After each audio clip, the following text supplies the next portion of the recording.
Yo, man, I want y'all to know, back in 1985, 88, shit like that, if you seen a man that was 30 years old standing on a corner, back then you look at that nigga as being pathetic, man.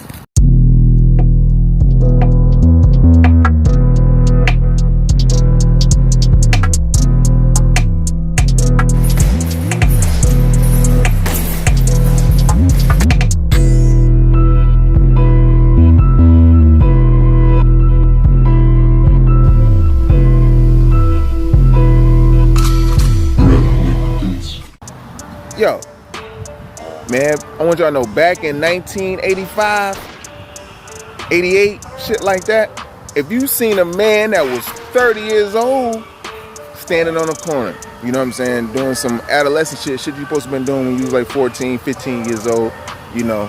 Man, I can understand you riding a bike because you want to be in shape when you're 30 something, that's cool. But I'm just saying, you posted on the block, ain't shit going on. If you seen a nigga like that, back then, you look at that nigga as being pathetic, man. Anybody who's my age, I guess, physically, you'll know. You know what I'm saying? You'll be like, damn, you know what I'm saying? Or be like, something's wrong with that man, you know?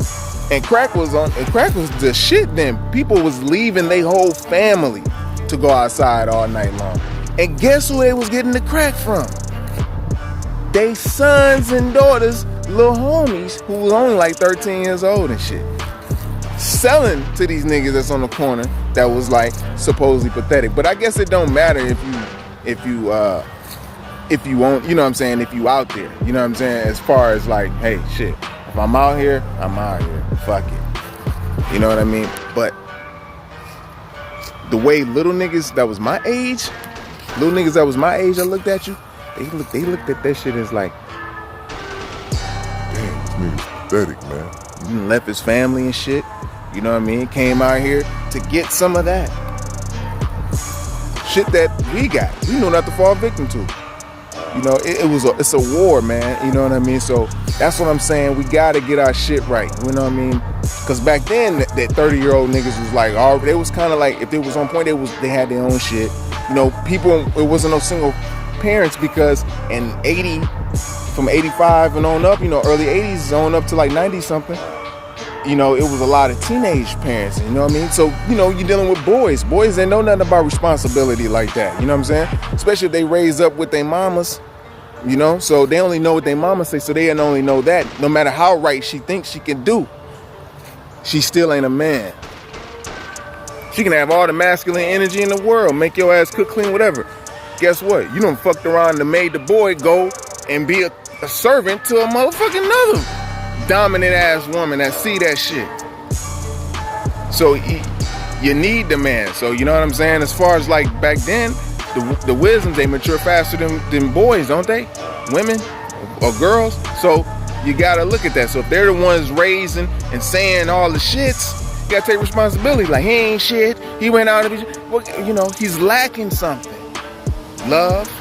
You know, some of them may be not strong enough, you know what I'm saying, to do things on their own. That's why they go out and just have a lot of different wisdoms. That's why these people got the cluster B personality, replacing energy, replacing supply sources. You know what I'm saying? It's replacing women over and over, or keeping them and bringing them back when they need them.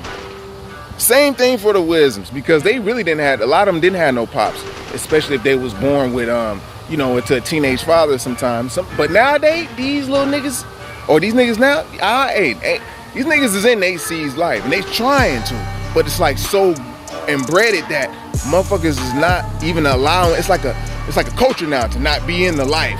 So the young kings is striving to be in the life right now, and it's like the government comes in like, yo, boom, I'm gonna do this. Nah, can't have that nigga. I'm gonna give you this little thousand, this little rack a month.